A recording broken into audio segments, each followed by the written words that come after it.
alihi washabihi ajmain, amma ba'd.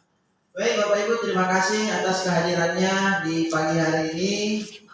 Alhamdulillah kita ucapkan puji syukur kehadiran dan berkat rahmatnya sehingga kita bisa berkumpul di tempat ruang rapat ini guna melaksanakan aksi nyata seminar pendidikan dengan tema menciptakan budaya positif di sekolah.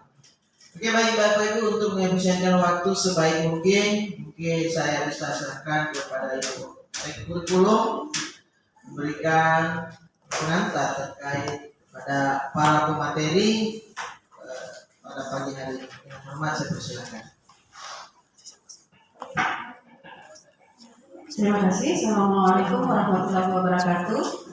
Puji syukur kehadirat Allah Subhanahu wa taala pada hari ini kita masih diberikan berkah, rahmat, karunia dan perlindungan, diberikan kesehatan dan kesempatan untuk sama-sama hadir di tempat yang sederhana ini untuk mengikuti kegiatan aksi nyata seminar pendidikan dari kedua CGP kita.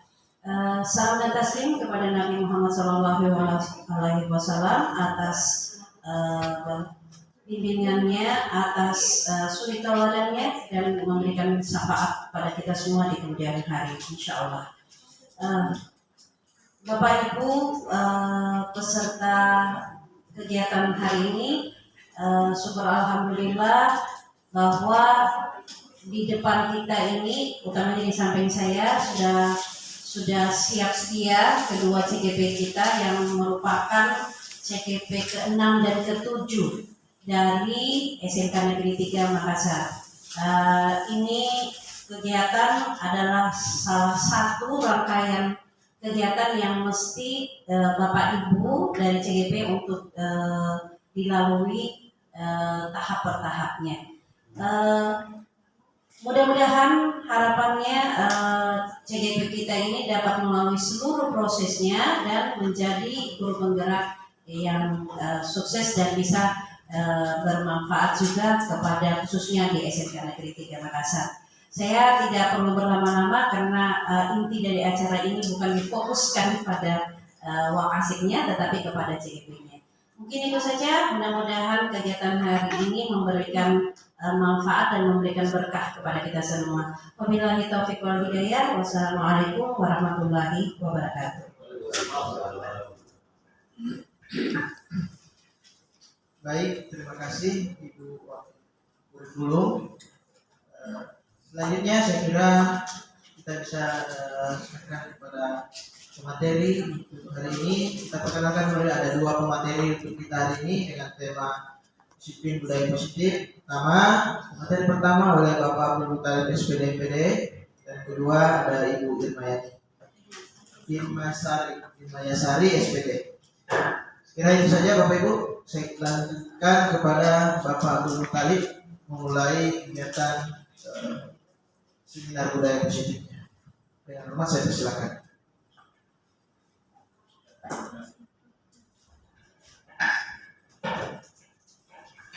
Terima kasih moderator, terima kasih untuk SMK 3, terima kasih atas kesempatan yang diberikan kepada saya. Assalamualaikum warahmatullahi wabarakatuh. Alhamdulillah, segala puji kepada Allah Subhanahu wa taala. Pada kesempatan ini kita bertemu di ruangan rapat SMK 3 Makassar. Salam dan salawat kepada Nabi Muhammad SAW sebagai Nabi akhir zaman. Alhamdulillah, kami berdua di depan ini adalah CGP Angkatan 11 dan Angkatan ke-7 di SMK 3 Makassar. Baik Bapak Ibu, pada kesempatan ini izinkan kami akan membahas 7 agenda. Yang pertama adalah disiplin positif dan nilai-nilai kebajikan universal. Kemudian yang kedua, teori motivasi, hukuman dan penghargaan dan restitusi keyakinan kelas. Dan sebentar akan dibahas oleh Ibu Irmayasari tentang kebutuhan dasar manusia dan dunia berkualitas. Kemudian selanjutnya adalah restitusi 5 posisi kontrol dan segitiga restitusi. Baik, jadi saya di bawah ya.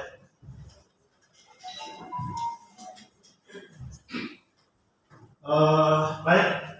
Nah, antara pendidikan dan petani ini adalah perumpamaan dari Ki Hajar Dewantara bahwa kita mengambil contoh suatu sawah.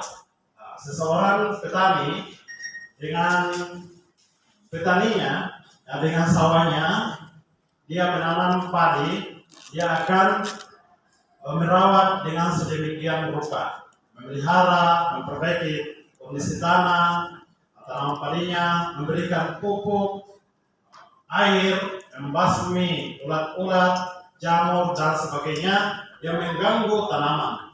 Nah, begitu juga dengan dunia pendidikan. Dunia pendidikan, apapun yang akan kita berikan kepada siswa, dia akan terima. Tapi dari bagian daripada itu tentunya ada hal-hal yang perlu diperhatikan di dalam dunia pendidikan. Lanjut. Selanjutnya kita akan melihat contoh berikut ini tentang dua sahabat, ya, A dan B.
Ya, ini sepintas sepotong saja video percakapan dan bujuk.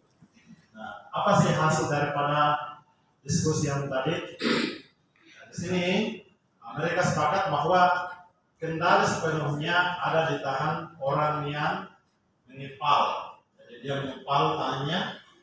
Nah, tidak peduli seberapa keras usaha teman mereka untuk merayu. Kemudian melalui permainan ini A dan B belajar tentang nilai pribadi, kekuatan, negosiasi, tarik bernegosiasi. Kemudian ada pentingnya kendali. Selanjutnya adalah akhir selalu ada di tangan mereka sendiri. Menghargai satu sama lain dan memahami dinamika komunikasi dan kontrol. Ini berkaitan dengan kontrol sebentar yang akan dibahas oleh Ibu. Oke, lanjut. Selanjutnya kita akan berbicara tentang disiplin positif dan nilai-nilai kebajikan secara universal. Di sini menurut Dr. William, teori kontrol itu dibagi menjadi 4 bagian. Yang pertama adalah Anda tidak bisa mengontrol orang lain. Jadi orang tidak bisa dikontrol, kecuali kita bisa mengontrol diri sendiri. Jadi kita tidak bisa mengontrol orang lain. Kemudian yang kedua, semua perilaku memiliki tujuan. Jadi apapun yang akan kita lakukan, apapun yang akan kita kerjakan itu mempunyai tujuan. Selanjutnya adalah model berpikir menang, kemudian kolaborasi dan menciptakan pilihan-pilihan baru. Yang keempat, kita senantiasa harus memahami orang lain. Kemudian setiap orang memiliki gambaran yang berbeda-beda. Nah, setiap orang tidak ada yang sama karakternya, tentunya berbeda-beda. Nah, dari segi kontrol, bahwa di makna disiplin belajar kontrol diri dengan menggali potensi kita. Jadi apa sih potensi yang ada pada diri kita sendiri? Potensi saya adalah bisa menjadi pemimpin di dalam proses pendisiplinan di sekolah. Adalah kelebihannya, biasanya begitu. Kemudian yang kedua, agar tercapai tujuan yang mulia, yaitu menjadi seseorang yang kita inginkan berdasarkan nilai-nilai yang kita hargai. Hasilnya berdasarkan tujuan. Dari motivasi. Dari motivasi mengatakan bahwa untuk menghindari hukuman perlu di sini adalah untuk mendapatkan imbalan. Jadi ada hukuman, tentunya ada juga imbalan. Apakah ini benar atau tidak? Nah, di sini tentunya dia katakan bahwa memberikan hukuman dan imbalan di dalam proses pembelajaran itu harus dihindari. Ya, karena dia akan memberikan suatu pengharapan. Nah, seharusnya bagaimana? Seharusnya di sini adalah kita memberikan kepada siswa bagaimana kesalahan apa yang ia lakukan dan bagaimana jalan keluarnya. Mengapa ia lakukan kesalahan tersebut? Selanjutnya dari hal ini, bahwa untuk menghindari hukuman dan mendapatkan imbalan, maka artinya dia akan menghargai dirinya sendiri. Oh, saya ini bisa. Kalau saya melakukan kesalahan, maka saya bisa mencari jalan keluar. Selanjutnya adalah 5 posisi kontrol. 5 posisi kontrol. Yang pertama adalah menghukum, membuat rasa bersalah. Menghukum, yang pertama adalah penghukuman, kemudian yang kedua membuat rasa bersalah, yang ketiga teman, kemudian yang keempat adalah pemantau, kemudian 5 manajer. Nah, di 5 posisi kontrol ini yang harus dimiliki oleh guru. Nah, yang tepat dari kelima ini adalah guru itu seharusnya sebagai manajer, bukan dia sebagai penghukum atau membuat rasa bersalah bagi siswa. Kemudian dia harus menganggap siswa itu adalah teman, ataukah guru itu sebagai pemantau, tetapi seharusnya adalah guru sebagai manajer. Apa itu guru sebagai manajer? Dia memberikan kepada siswa apa masalahnya, sehingga misalnya dia terlambat ke sekolah, dia bagaimana jalan keluarnya, apa sih dampaknya sehingga dia melakukan hal demikian. Tentunya itu adalah sebagai manajer. Selanjutnya, kebutuhan dasar manusia, yaitu penguasaan kasih sayang dan rasa diterima, kesenangan dan kebebasan. Lanjut, itu adalah disiplin positif. Nah, kita lihat di disiplin positif ini di SMK 3 Makassar. Salah satunya adalah salat duha, ya, di setiap hari Jumat. Nah, disiplin positif fokus pada pengembangan disiplin diri dan motivasi internal, bukan hukuman. Nah, disiplin di sini adalah motivasi yang ada pada dirinya sendiri. Misalnya, kalau saya tidak melakukan ini, saya akan dihukum. Bukan begitu, tetapi dia sadar akan dirinya sendiri bahwa ini adalah perlu saya lakukan. Yang kedua, tujuan pendidikan. Anak-anak belajar bertanggung jawab dan termotivasi secara intrinsik, bertindak sesuai dengan nilai-nilai kebijakan yang universal. Dia menurut Ki Hayat Dewantara, disiplin untuk mengendalikan diri sendiri, disiplin membantu murid menjadi mandiri, bukan hanya patuh pada perintah internal, eksternal ya. Jadi misalnya saya ke sekolah, tentunya harus kesadaran diri, tepat waktu ke sekolah, bukan karena takut dengan guru-guru yang ada di tempat pikir, dihukumlah. Bukan begitu, Bos. Artinya di sini yang dia inginkan dari Ki Haji Dewantara bahwa yang dimaksud dengan disiplin diri, kesadaran diri yang ditanamkan bagi siswa sesuai dengan yang tadi. Kita tanya siswa, kenapa terlambat? Bagaimana jalan keluarnya? Bagaimana solusinya? Supaya kamu tidak ulangi lagi. Bisa tidak? Kamu tidak mengulangi lagi besok terlambat lagi. Nah, kita tanyakan kepada siswa, jangan langsung dihukum siswa. Ya, sebentar, kamu membersihkan kamar mandi. Misalnya begitu. Akhirnya termotivasi bukan pada dirinya sendiri, tetapi adalah penghukuman. Nah, seharusnya dia itu adalah sadar sendiri bahwa ini saya melakukan ini untuk diri saya agar disiplin di depan. Selanjutnya menurut Dian Gosset, dari bahasa Latin berarti belajar. Disiplin diri untuk mengembangkan potensi dan mengikuti nilai-nilai yang dihargai. Nilai-nilai dihargai di sini, misalnya salat berjamaah, salat duha, itu adalah hal-hal yang dihargai kedisiplinannya. Misalnya disiplin beribadah. Misalnya ada yang rajin ke masjid, ada yang rajin ke gereja. Itu adalah pendisiplinan. Dia sadar sendiri. Lanjut. Nah, disiplin sebagai budaya. Budaya di sini banyak kebiasaan-kebiasaan yang dilakukan di setiap sekolah.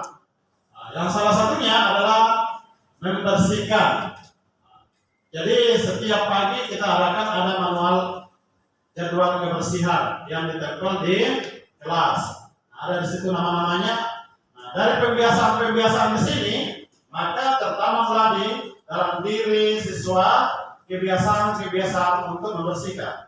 Bukan cuma di dalam kelas, tetapi bisa saja dia bawa ke luar sekolah, misalnya di rumahnya, membantu ke dua orang tuanya. Kemudian selanjutnya adalah salat berjamaah. Misalnya di sini di lapangan mengaji literasi Al-Quran, itu adalah pendisiplinan tepat waktu. Lanjut. Selanjutnya adalah perubahan paradigma teori kontrol atau ilusi kontrol. Yang pertama, ilusi guru mengontrol murid. Kemudian, ilusi bahwa kritik dan membuat orang merasa bersalah dapat menguatkan karakter. Nah, di sini kita lihat bahwa ilusi bahwa kita mengkritik orang lain itu merasa orang lain akan bersalah. Oh, saya kalau melakukan hal ini tidak bisa.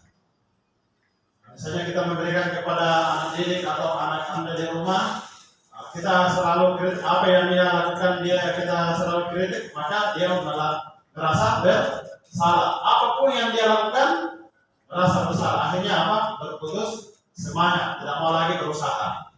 Kemudian ini adalah dapat menguatkan karakter. Tidak. Nah, orang yang selalu ditekan itu tidak menguatkan karakter, tetapi dia malahan menambah permasalahan yang ada pada dirinya.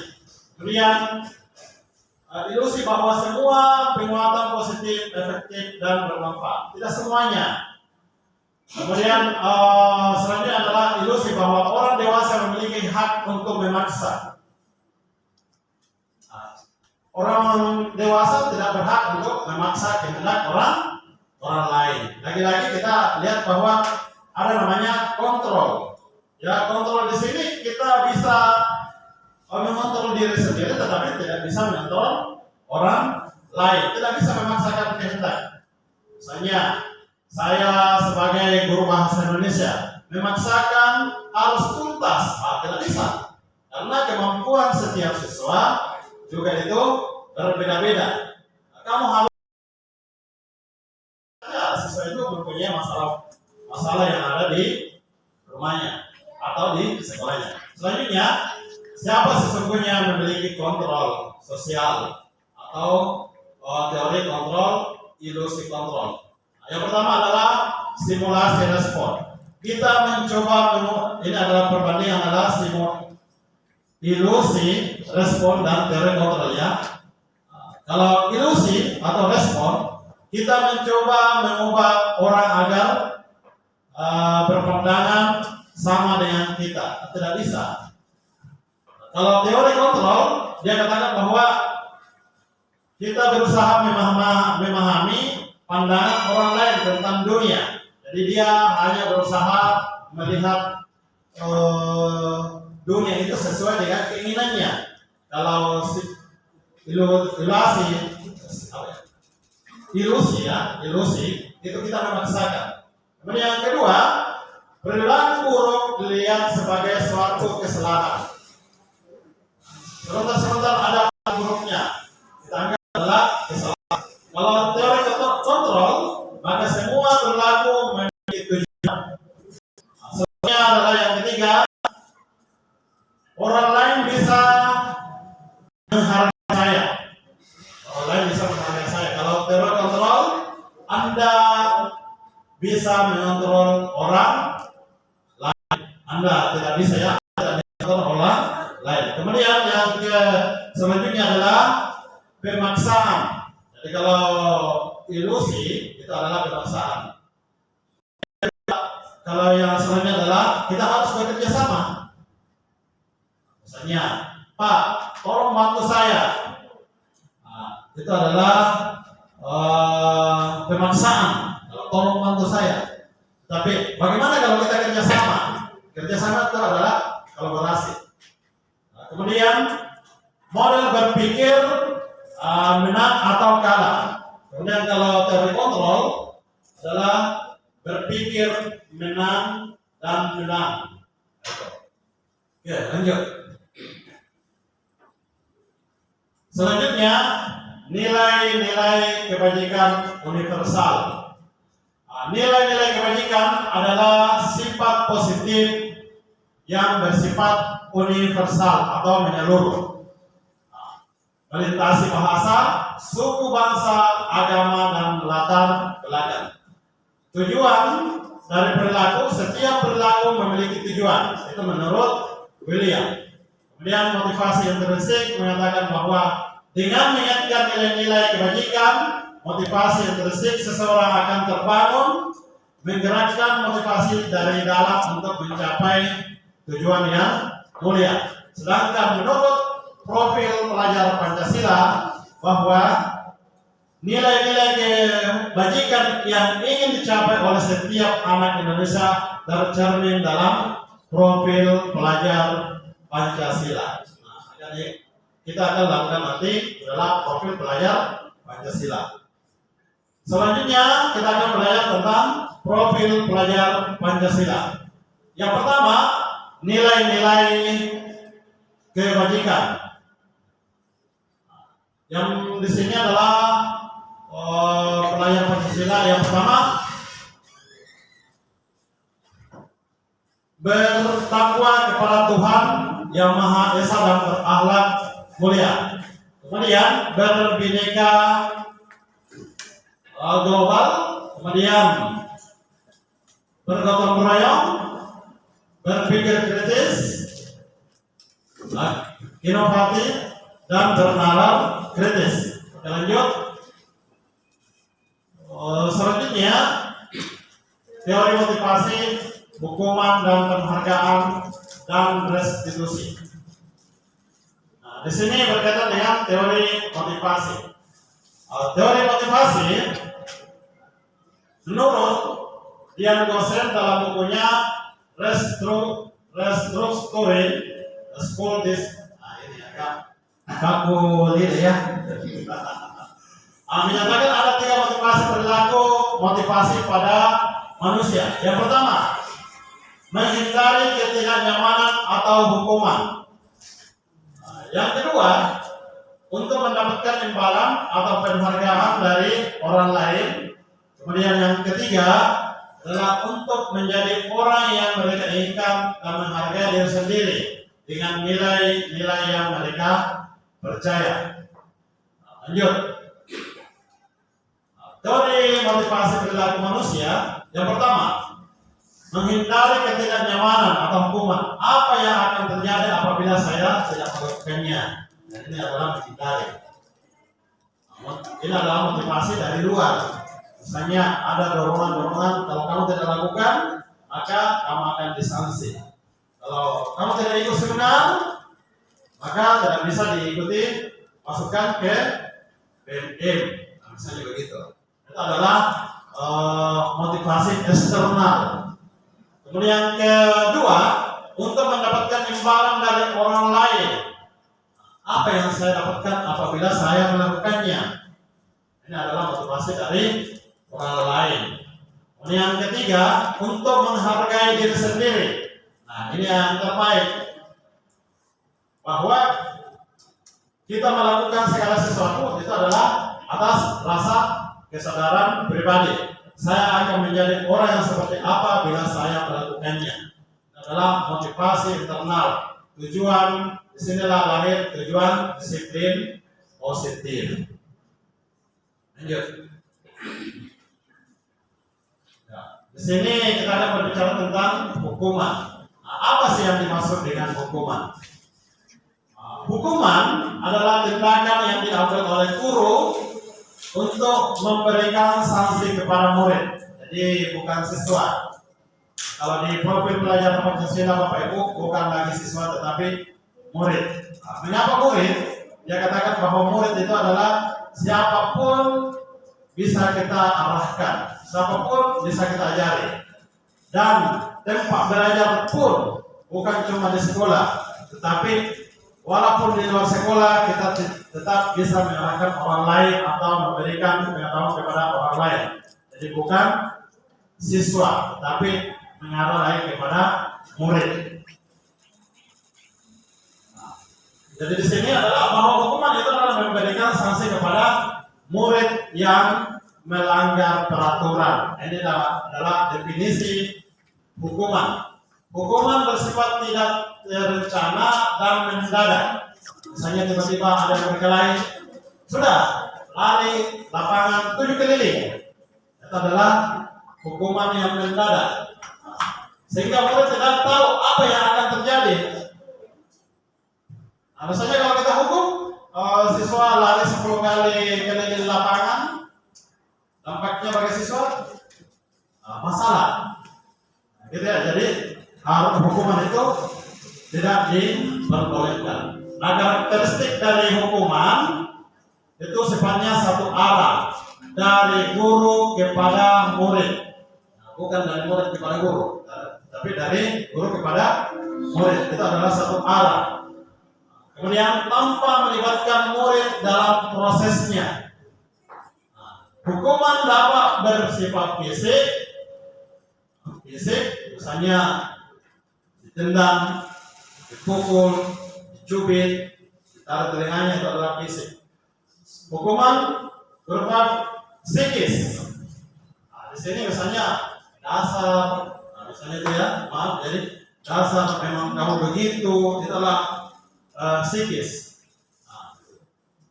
Sering kali menyebabkan ketidaknyamanan atau rasa sakit. Siswa akan merasa sakit kalau kita melakukan hukuman fisik dan psikis. Selanjutnya, contoh di sini, memarahi murid di depan kelas. Kalau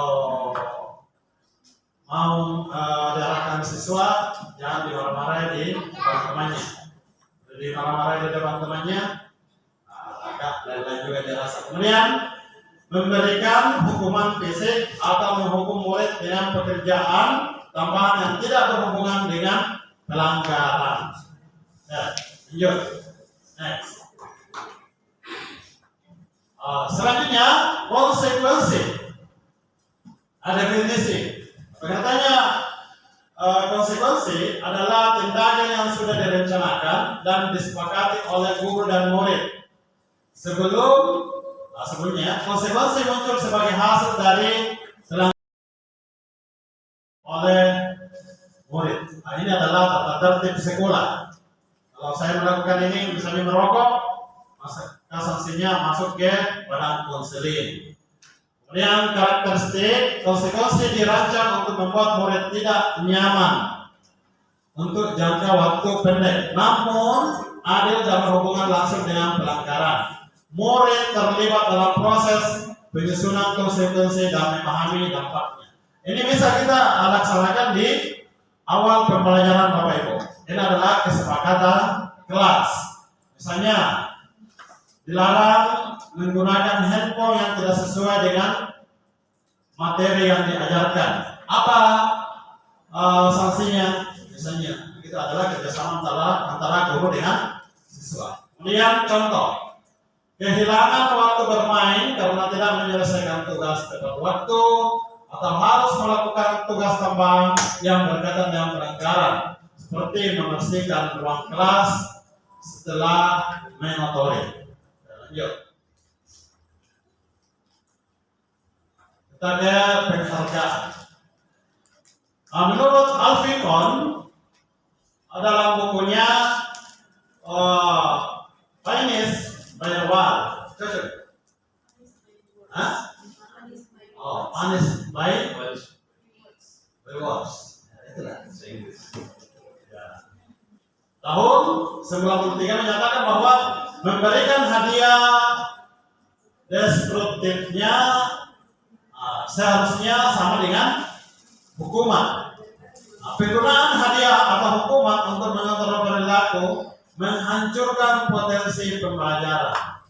Jadi kalau kita memberikan hadiah atau hukuman kepada siswa, sama saja menghancurkan pembelajaran. Menurutnya, tindakan belajar seharusnya menjadi penghargaan, bukan hadiah eksternal.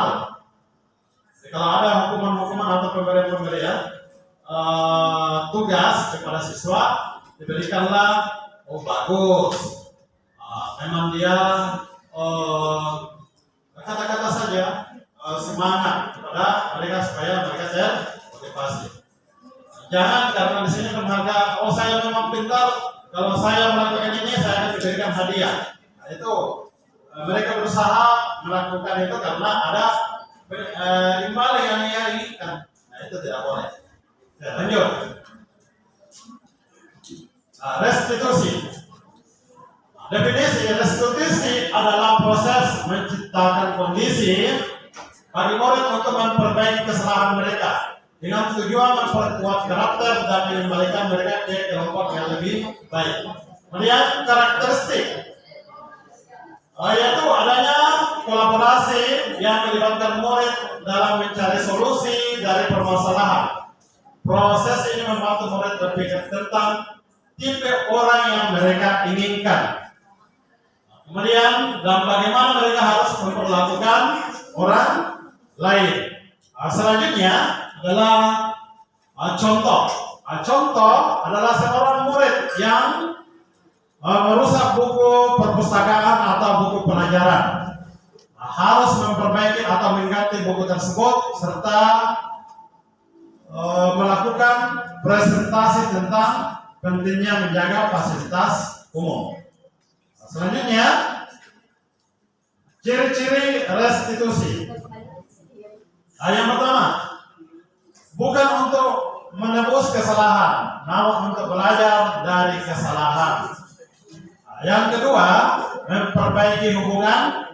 Yang ketiga, tawaran bukan paksaan. Kemudian restitusi menuntut untuk melihat ke dalam diri. Restitusi mencari kebutuhan dasar yang mendasari tindakan. Kemudian restitusi diri adalah cara yang paling baik. Kemudian yang ketujuh, restitusi fokus pada karakter bukan pada tindakan. Kemudian yang kedelapan, fokus pada solusi. Yang kesembilan, mengembalikan murid yang berbuat salah pada kelompoknya. Jadi tidak bisa dipisah-pisahkan. Oke, lanjut. Perbedaan hukuman dan konsekuensi. Kalau hukuman, sesuatu yang menyakitkan harus terjadi. Kalau konsekuensi, Misalnya kalau saya melakukannya, maka sesuatu harus terjadi. Kemudian hukuman membuat anak sakit, baik sakit hati atau sakit fisik dalam waktu yang lama. Kalau konsekuensi membuat anak merasa tidak nyaman dalam jangka waktu pendek. Dan hukuman, anak membenci kedisiplinan. Kalau ada konsekuensinya, maka anak menghargai disiplin. Dan ada paksaan, konsekuensi, simulasi, dan ada tanggapan. Kemudian hukuman mendorong anak menyakiti diri sendiri. Nah, kalau kita menghargai siswa, murid kita biasanya itu menyakiti diri sendiri. Oh, memang saya bodoh, memang saya tidak mampu, memang pengetahuan saya begini. Itu menyakiti diri sendiri. Kemudian kalau konsekuensinya mendorong anak agar mudah menyesuaikan diri. Selanjutnya konsep diri yang buruk dalam hukuman. Kalau konsekuensinya konsep diri yang baik. Kemudian hukuman, anak belajar untuk menyembunyikan kesalahan. Kemudian misalnya, ya apakah kamu melakukan tadi menyontek? Tidak, Bu. Saya tidak melakukan tadi nyontek. Terus, teman saya kasih nyontek saya, itu adalah menyembunyikan kesalahan. Nah, apabila ada konsekuensinya kerjasama dengan siswa, maka siswa akan belajar untuk mematuhi peraturan. Oh, ternyata nyontek tidak boleh. Selanjutnya marah. Jadi kalau hukuman itu guru akan marah kepada siswa. Kemudian rasa siswa juga akan marah, dan kemudian siswa akan melakukan rasa bersalah, dipermalukan lagi di teman-temannya. Kemudian merasa tak dihargai. Kemudian misalnya, kalau saya melakukan ini buat apa? Saya juga tidak dihargai kok. Lebih bagus diam-diam saja di kelas. Misalnya gitu. Kemudian kalau konsekuensi, kehilangan hak, dibuat tidak nyaman dan diasingkan untuk sementara. Ini adalah dari restitusi yang position,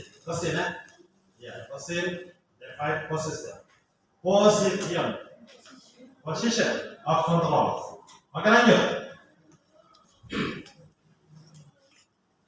Itu tadi beberapa materi tentang kontrol. Selanjutnya saya serahkan ke Ibu Irma Yasari. Silakan Ibu. Terima kasih Bapak untuk penjelasan dari awal mengenai disiplin positif dan apa saja yang harus dilakukan dalam disiplin positif. Untuk sebelumnya saya perkenalkan diri, saya adalah Irma Yasari SPD, calon guru penggerak angkatan 11 dari SMK Negeri 3 Makassar. Sebelum lanjut kita lakukan speaking dulu Bapak Ibu ya, agar tidak tegang dan menghilangkan rasa kantuk. Jadi speakingnya adalah tebak gambar. Jadi saya minta Bapak dan Ibu menebak gambar apa kira-kira yang ada di layar ini. Ya, silakan dilihat. Apa? Gambar apa? Pinguin? Kambing. Monyet. Dari sini, jawabannya apa? Beruang. Mari kita lihat Bapak Ibu ya. Oke, mantap. Jadi gambar ini adalah panda. Selanjutnya masih ada satu gambar lagi. Oke, ini apa kira-kira? Lihat dari gambarnya. Kurang jelas? Jelas tadi? Ada gambaran kaki, kemudian bulu berwarna hitam putih. Nah, ini kira-kira apa Bapak Ibu? Bebek. Ada yang jawab bebek, apa lagi? Ayam bebek. Angsa. Oke, kita lihat ya, ini sebenarnya gambar apa sih? Ya. Oke. Jadi ini adalah gambar bebek yang berkepala sapi.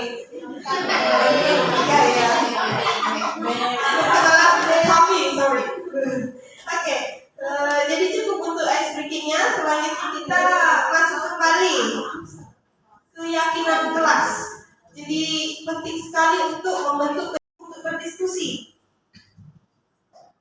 Kira-kira apa perbedaan antara keyakinan dan peraturan?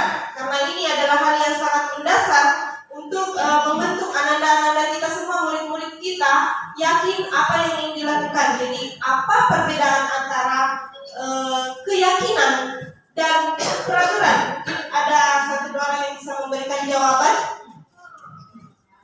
Kalau keyakinan sudah dari pihak siswa dengan guru sudah ada kesepakatan karena Oh baik, terima kasih. Jadi dari Ibu Jula, terima kasih jawabannya sangat menarik bahwa kalau katanya keyakinan itu sudah ada kesepakatan antara murid dengan guru. Sementara peraturan hanya dari satu pihak, hanya dari guru saja yang memberikan peraturan bahwa ini tidak boleh, ini harus dan sebagainya. Sementara tidak ada feedback dari siswa. Jadi betul-betul hanya dari satu sisi saja. Kita lihat. Ya, jadi kita lihat mengapa jawaban tadi sudah sangat betul Ibu ya. Jadi mengapa tidak cukup dengan peraturan saja? Kenapa harus berdasarkan keyakinan atau nilai? Mengapa kita memiliki peraturan harus menggunakan helm bila mengendarai kendaraan roda 2? Jadi semua ini adalah untuk mendukung motivasi intrinsik ya, motivasi siswa dari dalam untuk memiliki kesadaran melakukan budaya positif yang itu mengacu pada nilai atau keyakinan seringkali lebih efektif dalam menggerakkan seseorang dibandingkan hanya mengikuti serangkaian peraturan. Jadi motivasi intrinsik itu katanya mengacu pada nilai dan keyakinan sehingga lebih efektif membangun kesadaran siswa itu sendiri ketika dia sudah memiliki kesadaran, atau kata lainnya adalah motivasi intrinsik. Tadi sudah dibahas ada dua motivasi, yaitu motivasi eksternal dan motivasi intrinsik. Nah, selanjutnya mari kita lihat sama-sama. Ini adalah contoh keyakinan kelas yang sudah dirangkum. Mulai dari keyakinan kelas 1, keyakinan kelas 5, keyakinan kelas 7. Untuk keyakinan kelas 1, contoh. Setiap anggota kelas perlu belajar. Kemudian setiap anggota kelas perlu senang. Setiap anggota kelas perlu melakukan tugas. Jadi tadi ini ciri perbedaan utamanya antara keyakinan dan peraturan. Keyakinan itu bahwa kita tidak menggunakan kata tidak boleh, jangan. Jadi kita tidak menggunakan kata negatif.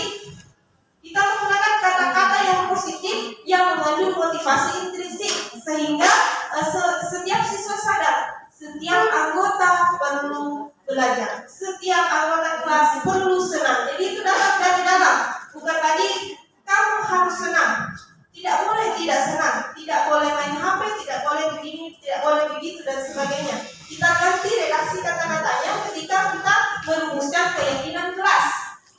Kemudian contoh untuk keyakinan kelas 5, selalu bersikap positif, senantiasa menjadi diri terbaik, percaya diri dan mengamati orang lain serta barang miliknya, berkomitmen terhadap setiap tugas, senantiasa membantu. Jadi itu adalah contoh keyakinan kelas yang sudah dirumuskan antara guru kelas 5 dengan siswanya. Kemudian contoh keyakinan kelas 7, ada hormat, bekerja, diterima, dan dibeli. Jadi dia paparkan bahwa untuk rasa hormat, kami meyakini bahwa sangat penting untuk menghormati semua orang dan barang milik orang lain.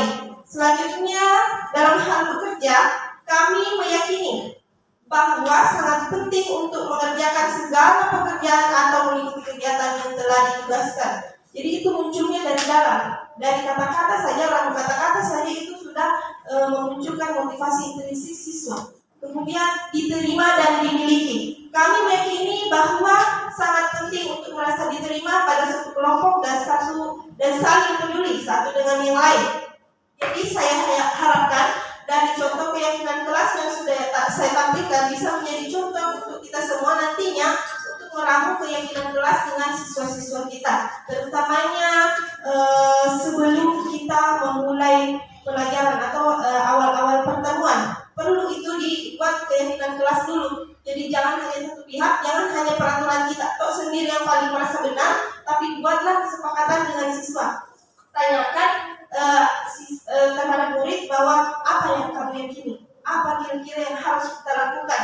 Tentunya kan sebelumnya mereka sudah melewati beberapa fase, beberapa tahapan, sehingga mereka juga ada keadaan atau pertimbangan untuk merefleksi dirinya sebelumnya. Maka akan muncul keyakinan kelas itu dari dalam diri mereka atau motivasi intrinsik mereka. Ya, selanjutnya bisa disaksikan, ini adalah contoh ketika saya merumuskan keyakinan kelas bersama siswa saya di kelas 10 TKR 3. Jadi saya memberikan posit kepada anak-anak untuk menuliskan kira-kira apa saja yang menjadi ide-ide untuk kemudian kita rumuskan bahwa inilah yang nantinya akan menjadi keyakinan kelas kita. Dan anak-anak sangat senang saat itu, sangat termotivasi dan merasa bahwa saya diberi kesempatan oleh guru saya untuk memberikan pendapat saya. Jadi pertimbangannya sudah dua arah antara saya dengan siswa. Kemudian dibacakan nanti apa kira-kira kesepakatannya, lalu kita sepakati bersama. Jadi contoh menggunakan handphone saat belajar itu kita batasi juga. Misalnya penggunaannya terutama bagi novel saya, novel bahasa Inggris itu tidak apa-apa menggunakan handphone saat belajar dengan syarat bahwa HP tersebut dipakai sebagai kamus atau sebagai sumber belajar. Saat kita butuh sumber belajar yang lebih banyak saat berdiskusi tidak apa-apa pakai HP. Kemudian membayar uang kas kelas. Mereka harus yakin bahwa membayar uang kas kelas itu saya yakin harus membayar karena ini nanti untuk kepentingan kita bersama. Jadi bukan saya mengatakan kamu harus bayar segini, kamu harus bayar segini. Tapi mereka yang yakin, oh saya butuh fasilitas ini, maka saya harus membayar uang kas dengan teratur. Kemudian kelas tertib dan tenang. Kadang-kala saya temui siswa di dalam kelas mereka sendiri yang saling menegur. Ibu, ribut isi A, Bu, ribut isi B, ribut si C. Dengan seperti itu kan akan muncul motivasi intrinsik bahwa kita meyakini kelas itu harus tertib dan tenang. Karena kamu sendiri pun merasakan bahwa ternyata tidak enak kalau kelasnya ribut sekali. Seperti itu. Selanjutnya membawa laptop saat belajar. Jadi ini sama dengan HP, membawa laptop saat belajar jika ada. Jika memang ini siswa mampu mengadakan dan ini bisa menjadi bahan untuk mencari bahan pembelajaran.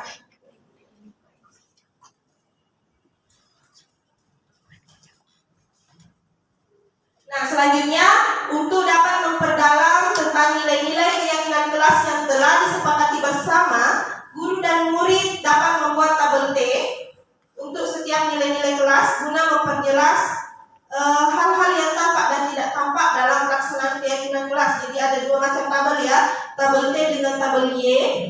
Mari kita lihat contohnya apa sih tabel Y itu. Tabel Y seperti model huruf Y, terdengar. Tabel Y dari keyakinan kelas terdengar satu orang berbicara, yuk saya bantu. Kemudian kita bisa selesaikan ini bersama.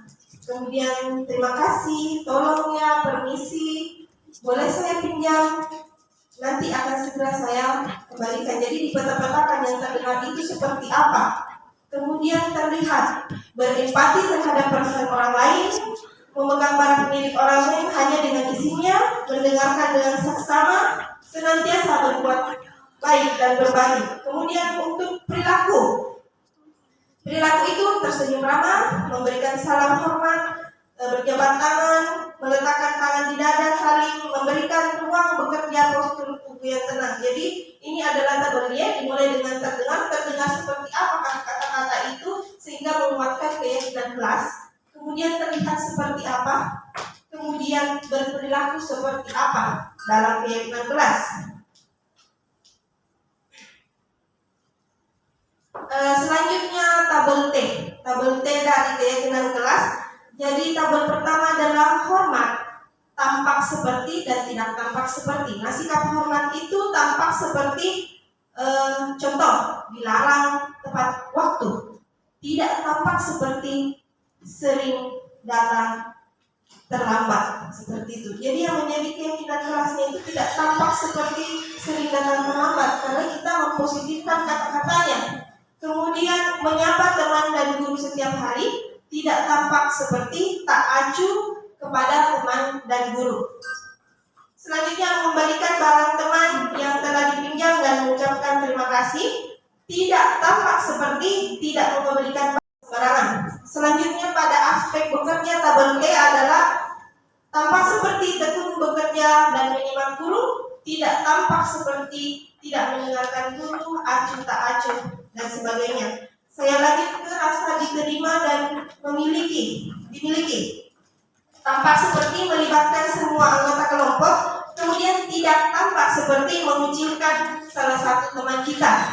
Selanjutnya, memberikan kata-kata atau komen-komen membesarkan hati bila teman kita berhasil, tidak tampak seperti marah atau iri kepada teman atas keberhasilan teman-teman kita. Yang terakhir, menjenguk atau menanyakan kabar teman yang kurang sehat atau sedang mendapat musibah. Tidak tampak seperti acuh tak acuh terhadap teman yang sedang kurang sehat atau mendapat musibah. Jadi itu adalah fungsi tabel T dari keyakinan kelas ketika kita memeta-metakan tampak seperti dan tidak tampak seperti, maka kita sendiri pun akan yakin bahwa oh ini keyakinan kelasnya sudah benar.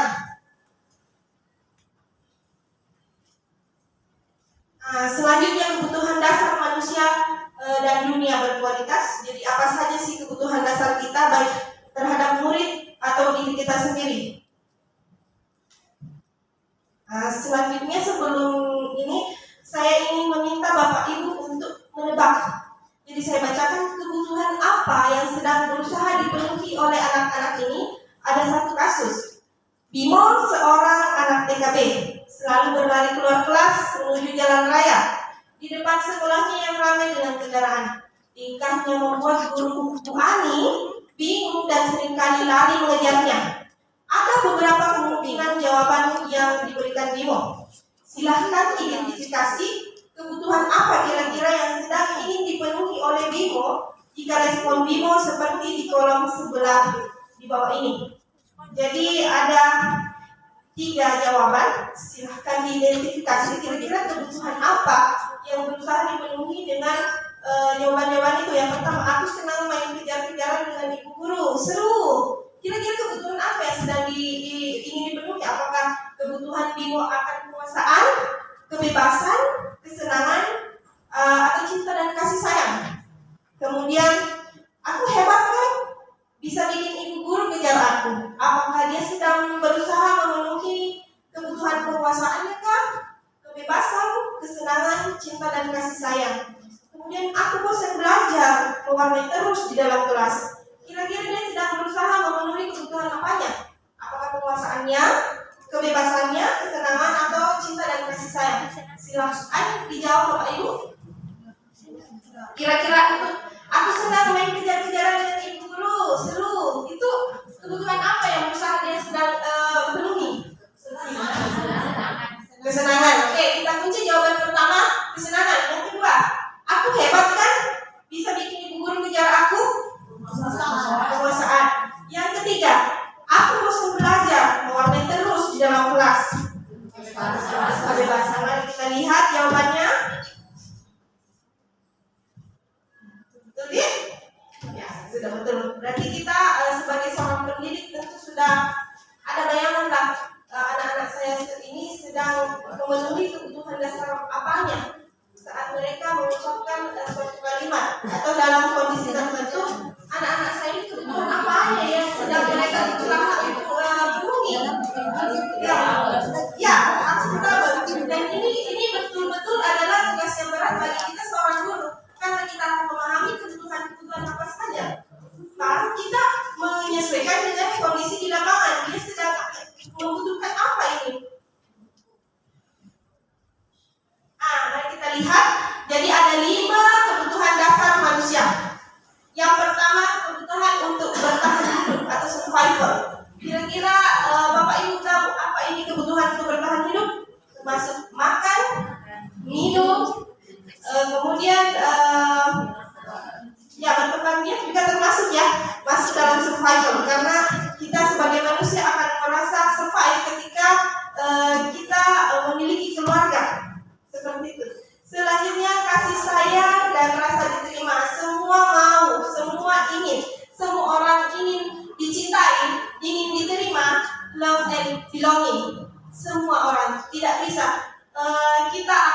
menuntut rasa kasih sayang itu, rasa diterima itu ketika kita tidak mendapatkannya, baik di lingkungan keluarga maupun di lingkungan sekolah. Begitu juga siswa. Ternyata ada juga manja-manjanya di siswa sama gurunya. Ibu, begini bu, nah kayak ini. Dia mau disayang, mau diterima juga. Jadi kita sebagai guru harus betul-betul sadar, aware, ini siswaku lagi ngapain sih kok bicara manja-manja sama saya. Ternyata ada kebutuhan kasih sayang. Mungkin di rumah dia tidak dapat, karena ada beberapa siswa, ada beberapa murid yang kondisi di rumah tidak mendapatkan kasih sayang full. Maka dia akan melampiaskan di sekolah, mencari kasih sayang dari guru. Jadi jangan guru-guru untuk menarik diri. Mungkin siswa ini memang butuh itu, bukan yang lain. Selanjutnya kebebasan atau freedom. Ada siswa yang mungkin di rumah dia merasa tegang, terlalu banyak peraturan, bukan keyakinan yang dia buat dengan orang tuanya, tapi peraturan. Kamu tidak boleh begini, kamu harus seperti ini. Ketika di sekolah, dia berusaha mendapatkan freedom. Dan ada kalanya caranya salah. Ada kalanya dia melakukan tindakan yang di luar. Jadi di situ nanti kita posisi kita sebagai guru ini anak ini inginkan kebebasan, tapi kita harus arahkan. Selanjutnya kesenangan, fun. Tentu saja semua butuh kesenangan. Selanjutnya penguasaan atau power. Misalnya si siswa ini berprestasi, tentu dia akan menunjukkan penguasaan atau power terhadap orang lain. Mungkin bisa jadi, misalnya ada kasus si Dita sedang melihat pengumuman skor, ternyata nilainya 60, si Amir lewat, si Amir ini dapat 100, kemudian si Amir mengatakan, ini kok nilai kamu cuma segitu, nilai itu 100 loh. Itu adalah kebutuhan terhadap penguasaan power. Tapi kita sebagai guru punya tugas, caramu salah nak, tidak bisa kok seperti itu, karena kamu mendiskreditkan si Nita ini, membuat dia berputus asa. Sementara kita tidak bisa hanya berpatok pada si anak yang pintar saja dan si anak yang nilainya mungkin kurang, tidak bisa. Kita sebagai guru harus memposisikan diri, memahami kebutuhan-kebutuhan siswa. Si Nita nanti ini akan ada kebutuhan, akan rasa diterima. Walaupun nilainya rendah, dia pasti menuntut untuk ada perasaan diterima. Seperti itu. Jadi 5 kebutuhan dasar manusia. Kemudian dunia berkualitas. Jadi kita semua mengharapkan hidup di dunia yang berkualitas. Dunia berkualitas itu seperti apa? Saat semua 5 kebutuhan dasar itu sudah terpenuhi, dunia berkualitas itu adalah tempat di pikiran kita yang menyimpan hal-hal terbaik dan bermakna. Kemudian termasuk orang, benda, dan nilai-nilai yang membuat Anda bahagia dan memenuhi kebutuhan dasar. Kemudian dunia berkualitas adalah unik dan personal, tidak perlu mempertimbangkan standar masyarakat yang terlalu banyak. Selanjutnya, Dr. William Glasser dalam album foto, hal-hal signifikan dalam hidup Anda itu adalah dunia yang berkualitas. Selanjutnya, guru dapat membantu murid memasukkan hal bermakna dan nilai kebajikan ke dalam dunia berkualitas mereka melalui interaksi yang memberdayakan. Harus ada komunikasi.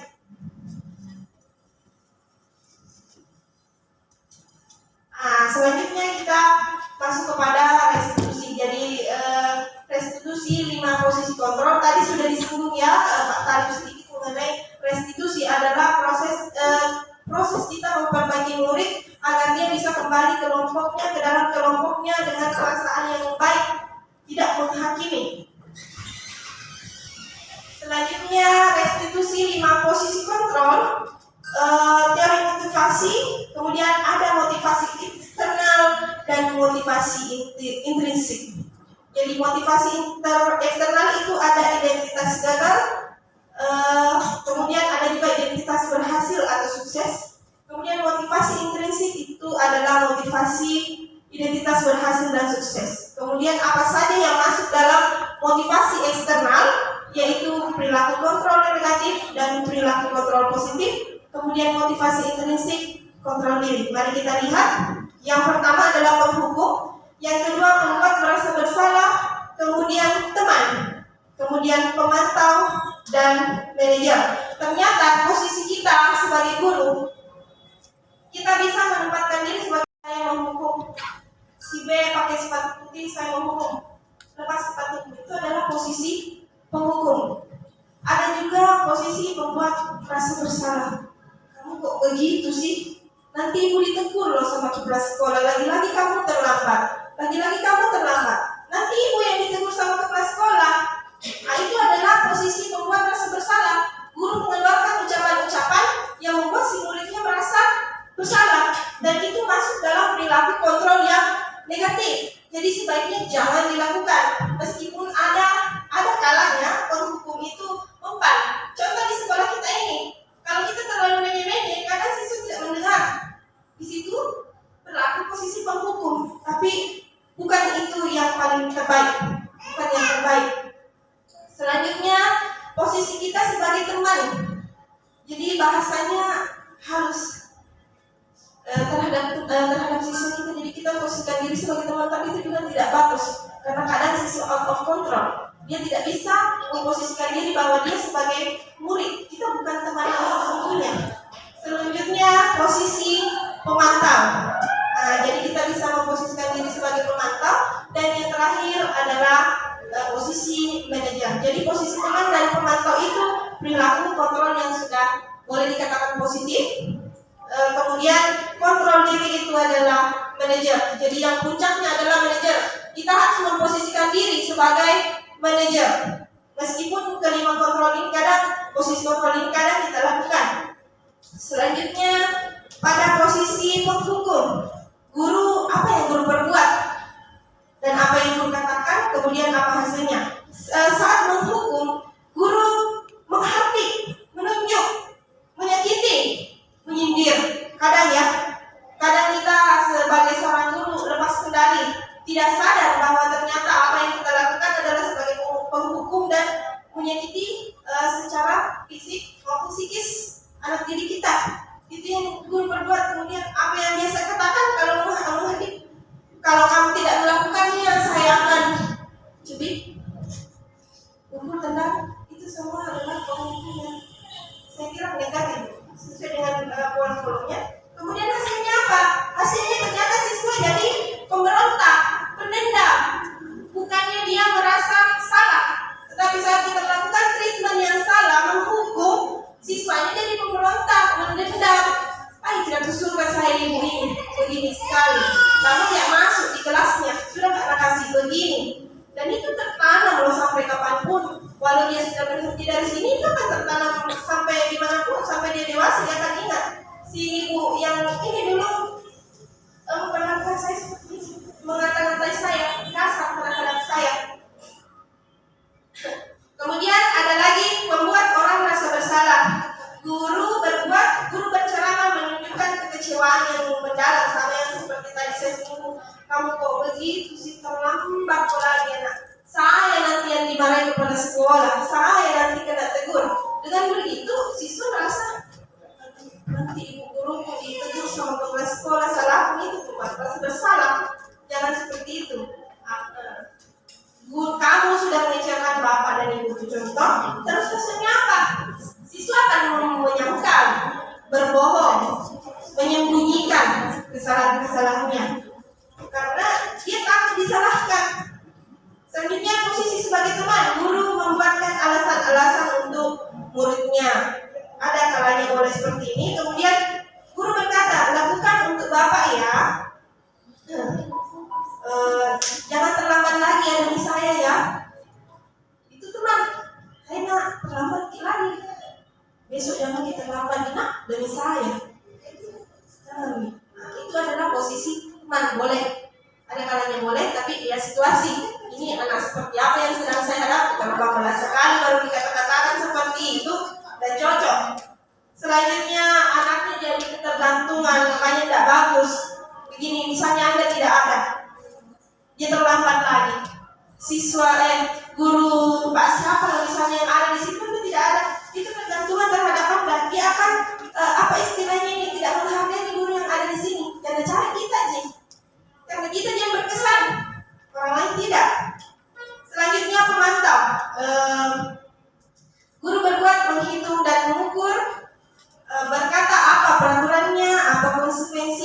masing-masingnya, apa yang telah kamu lakukan, apa yang terjadi sekarang. Kemudian hasilnya menyesuaikan bila diawasi. Kalau tidak diawasi, tidak. Maka kita harus menjadi manajer. Manajer, apa yang kita buat dalam posisi manajer adalah mengajukan pertanyaan-pertanyaan. Apa yang kita yakini? Apa kamu meyakini hal tersebut? Kalau kamu meyakininya, kamu pasti memperbaikinya. Jadi ini seperti membangun keyakinan dari dalam diri siswa. Itulah posisi manajer yang sebenarnya. Jadi kita tidak serta-merta menyalahkan, kita melakukan restitusi. Nanti ada ya. Kemudian fungsinya adalah menguatkan watak atau karakter siswa ketika dia muncul motivasi intrinsik.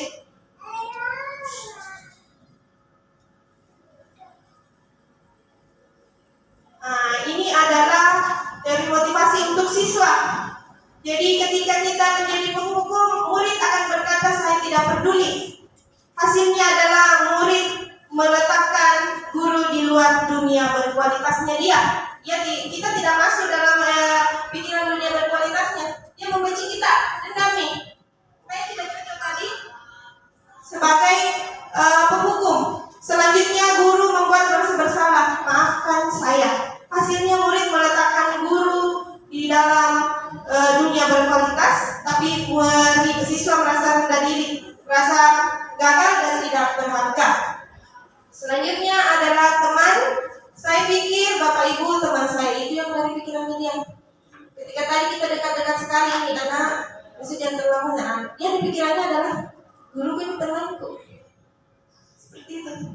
Dampaknya adalah dia tergantung, tidak mandiri dan tidak bisa memutuskan apa-apa kalau tidak ada bukti. Karena kita orang bersaing di sekolah, cocok tapi ada banyak sisi negatif. Kemudian murid meletakkan guru sebagai orang penting dalam dunia berkualitas. Selanjutnya saat kita sebagai pemantau, apa yang dikatakan murid, saya akan dapat beberapa bintang kalau melakukan hal tersebut. Jika sudah melakukan hal tersebut, saya akan mendapatkan apa? Karena kita memposisikan pemantau. Kemudian dampak pada murid adalah menitik beratkan pada dampak pada diri sendiri, mendapatkan hadiah atau mendapat hukuman. Tadi kan sudah disinggung bahwa hadiah dan hukuman bukan hal yang baik. Oke, selanjutnya manajer sudah saya singgung tadi ya, bahwa posisi manajer adalah posisi yang terbaik. Nah, selanjutnya mari kita putuskan kira-kira kalau di rumah yang mana yang terbaik, orang tua berlaku sebagai penghukum, pembuat rasa bersalah, teman, pemantau atau manajer? Manajer. Kemudian di tempat kerja, kita sebagai penghukum, pembuat rasa bersalah, teman, pemantau atau manajer? Manajer. Jadi posisi terbaik adalah sebagai manajer. Selanjutnya adalah segitiga restitusi. Apa yang dilakukan pada segitiga restitusi? Segitiga restitusi ada 3 langkah. Yang pertama adalah menstabilkan identitas atau stabilize the identity. Kemudian yang kedua validasi tindakan yang salah. Dan yang ketiga menanyakan keyakinan. Jadi segitiga restitusi. Yang pertama dilakukan menstabilkan identitas. Apa yang dikatakan? Setiap orang pasti pernah melakukan kesalahan. Kamu bukan satu-satunya yang pernah melakukan hal ini. Kemudian sesudah itu siswa akan lebih rileks. Pada saat itu kita menanyakan lagi, kita memberikan validasi tindakan yang salah. Kamu tentu punya alasan untuk melakukan itu. Adakah cara yang lebih efektif untuk mendapatkan apa yang kamu butuhkan? Itu masuk dalam validasi tindakan yang salah. Selanjutnya keyakinan kelas, menanyakan keyakinan. Setelah memvalidasi tindakan yang salah, kita menanyakan keyakinan. Kamu ingin menjadi orang yang seperti apa? Jadi di situ kita menggali motivasi intrinsiknya dari dalam.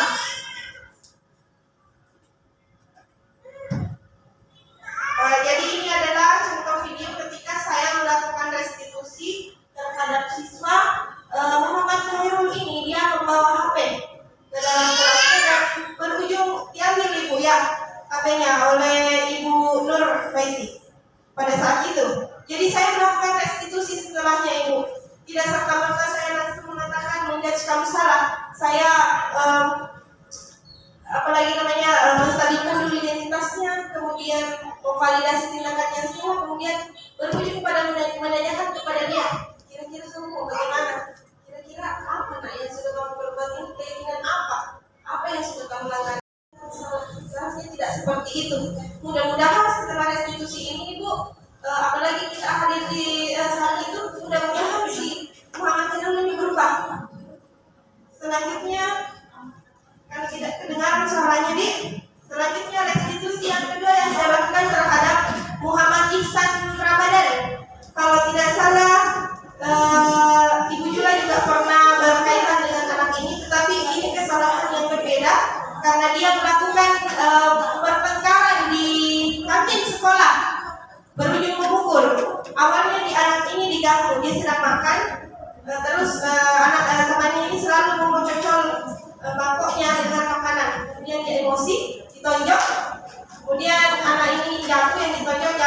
pecah gerobaknya dan itu. Nah, saya institusi anak ini. Karena apa? Karena saya ingin dia mengontrol emosinya. Meskipun dalam kondisi itu dia mungkin ada benarnya, tetapi ada salahnya karena dia tidak bisa mengontrol emosi. Jadi saya melakukan tadi sedikit restitusi, menstabilkan identitas, validasi tindakan salah. Kemudian yang paling penting adalah menanyakan keyakinannya, kira-kira benar tidak memukul teman itu. Dan dia mengatakan tidak benar, Ibu. Saya bersedia untuk merubah sikap saya. Jadi kita menggali kepada dianya, bukan kita yang sebelumnya bicara, tapi dia yang ditarik, diajak untuk mengungkapkan, berbicara. Selanjutnya tanya jawab discussion session. Mungkin ada yang perlu dipertanyakan, mulai dari awal disiplin positif, 5 posisi kontrol dan sebagainya. Silakan.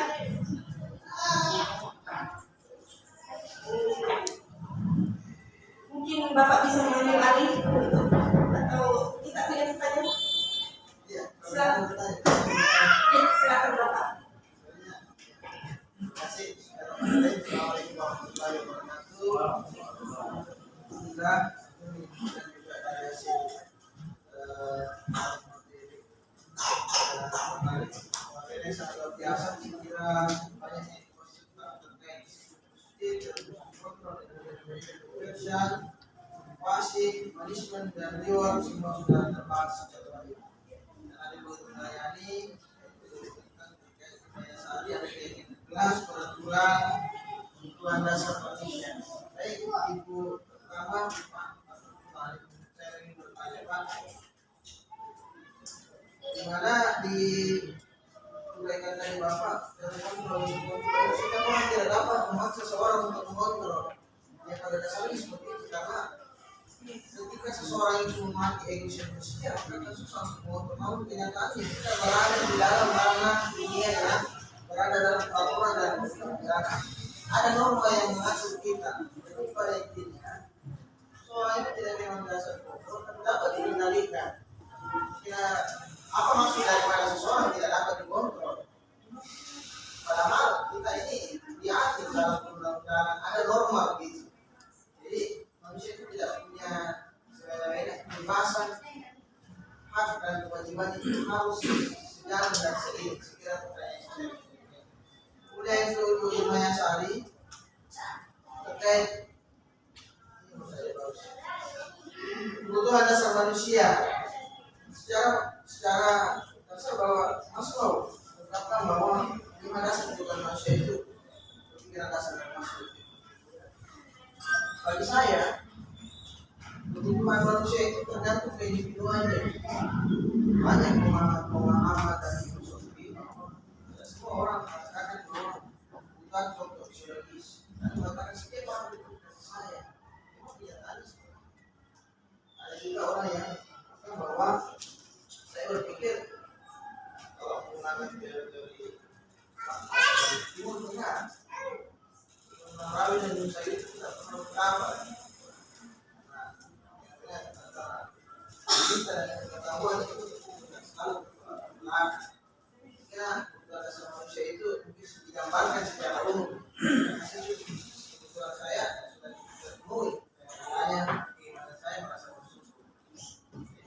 Bisa dijelaskan sih apa sih maksud dari kebutuhan dasar manusia secara pemahaman itu? Saya pertanyaan saya, terima kasih. Dari kesalahan Assalamualaikum warahmatullahi wabarakatuh. Pertanyaannya sangat menarik Pak. Sekali yang dipaparkan oleh Bapak Syam. Mungkin bisa saya beri kesempatan untuk Pak Tali menjawab pertanyaan yang pertama. Silakan Pak. Terima kasih dari Pak Syam. Ini berkaitan dengan proses kontrol. Nah, kita semua orang itu bisa dikontrol ya. Makanya dalam setiap aturan-aturan itu adalah kita melaksanakan aturan itu kebersamaan, kolaborasi. Misalnya di sekolah ada kerjasama antara guru dengan siswa, guru dengan guru, guru dengan kepala sekolah untuk menentukan suatu kebijakan-kebijakan. Nah, apabila tidak ada pedoman-pedoman di dalam aturan-aturan ini, maka seseorang itu tidak bisa mengontrol orang lain. Jadi harus ada pedoman-pedoman yang dia pedomani. Nah, misalnya kita arahkan saja, kamu yang piket tanpa ada aturan-aturan, maka mereka tidak akan mau piket. Karena kenapa? Mereka tidak mau dikontrol, tidak mau diarahkan. Jadi harus ada kesepakatan dulu. Kesepakatan bersama. Kolaborasi, apa sanksinya kalau kita tidak lakukan? Ini berkaitan dengan kontrol bahwa setiap orang itu tidak ada yang bisa dikontrol. Nah, sama saya juga, saya tidak bisa dikontrol oleh orang lain, dan saya juga tidak bisa mengontrol orang lain karena persoalan keterbatasan juga. Nah, sampai di mana kita bisa mengontrol orang lain? Tidak bisa. Yang bisa adalah kita hanya mampu mengontrol diri sendiri. Kalau mengontrol orang lain tentunya harus adanya kesepakatan bersama. Dari kesepakatan bersama ini maka terlahirlah namanya kontrol antar kelompok. Barangkali itu Pak Sab, terima kasih.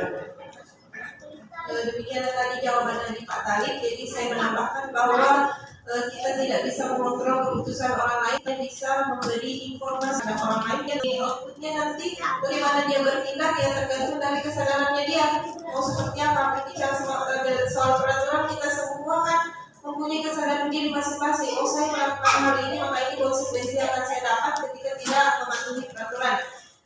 Terima kasih. Kemudian untuk pertanyaan selanjutnya, apa yang saya pahami tentang 5 kebutuhan dasar manusia, bahwasanya Pak Sam ada hal lain yang menurutnya kebutuhan dasarnya.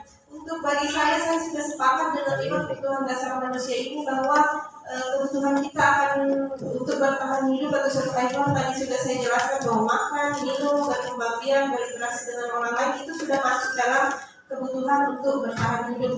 Kemudian rasa kasih sayang dan diterima, love and belonging, semua orang punya rasa kasih sayang dan rasa ingin diterima. Tidak hanya perempuan maupun laki-laki, semua ingin mendapatkan kasih sayang dan ingin diakui, ingin diterima keberadaannya. Oh, saya ada loh di sini. Jangan mendiskreditkan saya, jangan membuli saya. Saya ada, saya berhak, saya juga mempunyai hak yang sama dengan kalian. Itu adalah rasa diterima. Kemudian selanjutnya kebebasan. Semua orang ingin memiliki kebebasan. Kebebasan mau berpendapat, kebebasan mau melakukan hal-hal yang baik. Tentu saja kembali kepada kita. Kebebasan itu tetap ada aturan dan hal-hal yang mengikat. Selanjutnya kesenangan dan fun. Kesenangan atau fun. Semua orang tentu punya kebutuhan akan kesenangan, mau berinteraksi, mau bercerita, mau jalan-jalan kemanapun, dan itu semua hal yang sangat mendasar untuk membangun jiwa raga yang sehat. Kalau kita senang, tentu saja kita akan sehat jiwa raga. Kemudian penguasaan akan power. Saya kira semua orang ingin menunjukkan bahwa dia memiliki power, ingin diakui, mempunyai kelebihannya. Meskipun kita tidak semua orang memiliki level power yang sama, tapi semua orang ingin menunjukkan bahwa dia mempunyai kekuatan sehingga akan muncul rasa diterima. Demikian yang saya pahami tentang 5 kebutuhan dasar manusia.